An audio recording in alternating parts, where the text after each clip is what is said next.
Assalamualaikum warahmatullahi wabarakatuh. Hello everyone, my name is Ririn Lestari and my partner I am Aulia Jannah.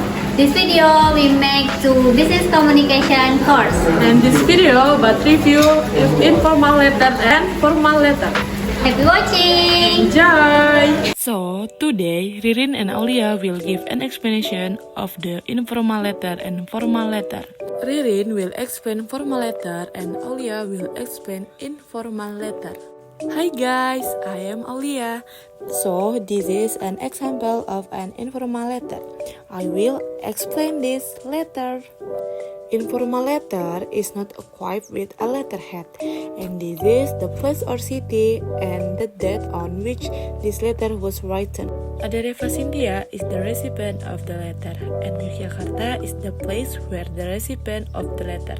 In this letter, greeting is using Assalamualaikum warahmatullahi wabarakatuh.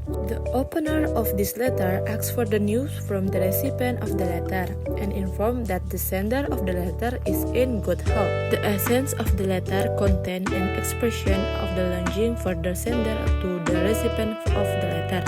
The closing greeting to this letter informs the recipient of the letter that the sender of the letter will plan to take a vacation to Yogyakarta and close the letter.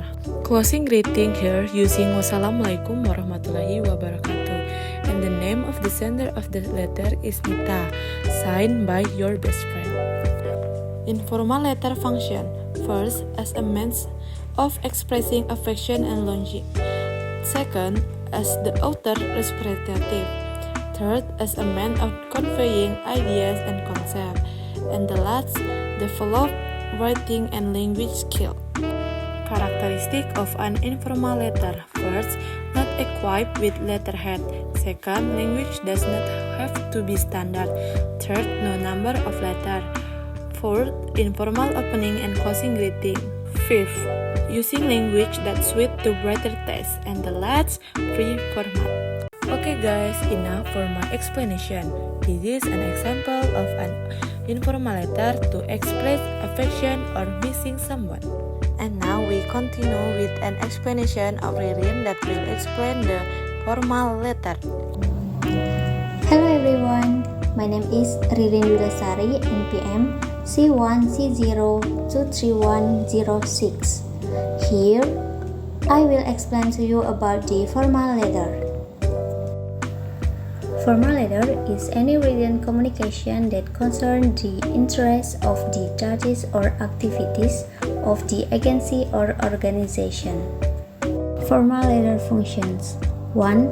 To convey important information to other authorities, such as companies, organizations, or governments. 2.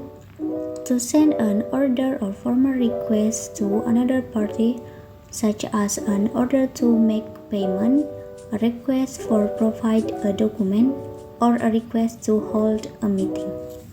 3. To make a formal commitment between two parties, such as a contract or employment agreement. 4. To document a business transaction or agreement between two parties, such as a invoice or delivery letters. 5. To submit report or investigation result by government agencies or corporation. 5. To submit reports or investigation results by government agencies or corporations. 6. To obtain permission or approval from the authorities, such as a permission to build a building or approval to hold an event. 7. To submit complaints to the authorities, such as complaints about poor service or complaints about environmental conditions. Next, I will explain to you the structure or the field section of the formal letters. The first part of the formal letter is mail cup. The main characteristic of meeting invitation letters is that there is a letterhead at the top.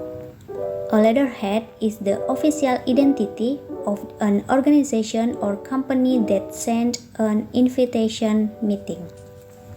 Typically, a letterhead contains an organization or company name, an organization logo, a full address, and contact person such as a phone number, email, or website. The next section is the place and date of letter reading. Usually, the place and date of reading this letter are written in the upper right after the meeting invitation letter cup. Next, letters, number, subject, and attachment. These three things are important both the company and the meeting invitation recipients. Mail numbers need to be written to archive company data.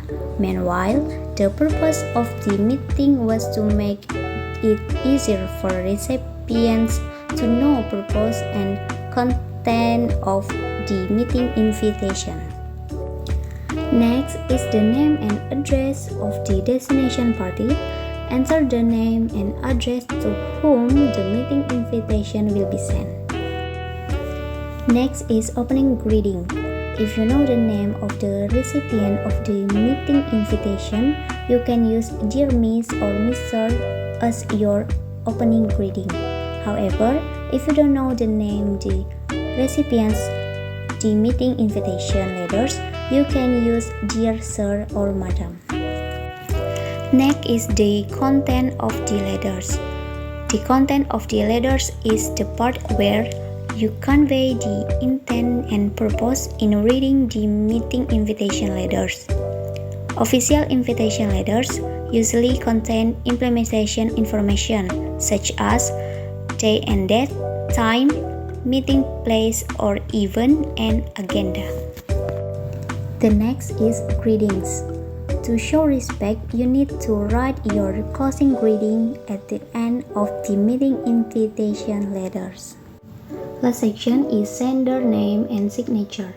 The sender names and signature should be listed as evidence that the meeting invitation was indeed sent by the official party concerned.